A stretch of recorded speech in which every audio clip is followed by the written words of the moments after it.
Guys, what's up? It's Brian again, back again to talk about some more films. And today I'm going to focus on DC animated movies. These are pretty cool. I've been buying them lately, checking them out, and they're pretty decent films. Also, I saw Batman v Superman. I have a lot to say about it, and when that Blu-ray comes out, I will probably pick it up and talk about it. I'm just going to say that you should go see it because it's very split.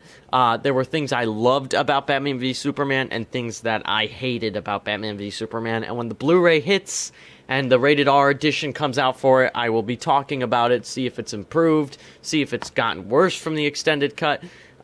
So yeah. And then also I'm going to be reviewing Man of Steel soon, closer when the Batman v Superman Blu-ray drops. So look forward to that in the future at some point. But today I'm going to be talking about the DC animated movies, and I'm starting to buy more of these because they're pretty good. So the first one we have Superman Doomsday. Really quick, the comic I read a lot. The Doomsday comic, the Death of Superman comic was probably... I'm not a huge Superman fan at all, but that comic was just so powerful to me. I read it a lot. I reread it, and because of the sheer amount of deaths in the comic, including Superman, just absolutely shocked me and made me appreciate the comic more because it took serious guts to write that in the comic and to kill all those people off, and it was powerful, and it didn't cop out on its ending to where they said, just kidding, Superman's alive. He was dead in that comic. Now, does the movie do this? The first half seems like the Superman comic a little bit.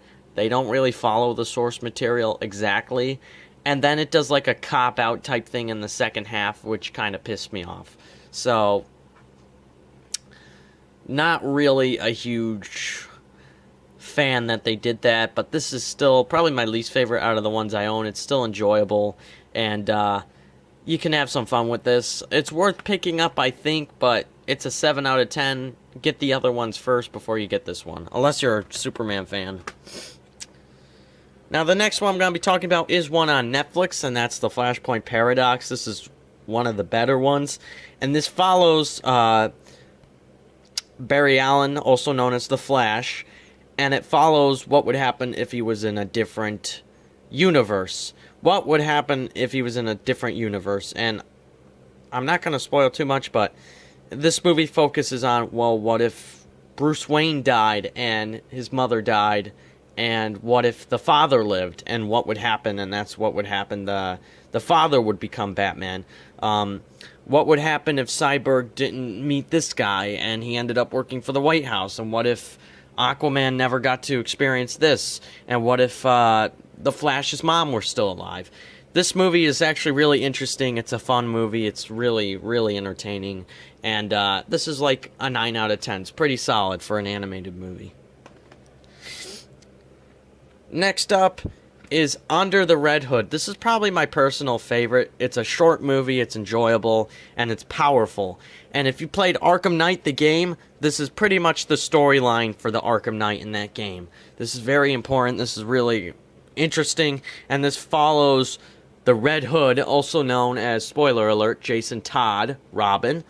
And it's a really, really good movie. It's really short, really enjoyable, stays focused to the point, Joker's in it. And it's a great movie. I like this one. Solid. I'd give this one a 9 or a 9.5 for an animated movie. And last up is The Dark Knight Returns. This is part 1 and part 2. I like this one. I think this one is probably better than Under the Red Hood, but the reason why I'm scoring it a little bit less is it's a little too long for my liking, and some of the things don't quite add up to me personally. The very, very end of this movie, I was like, I don't follow as much.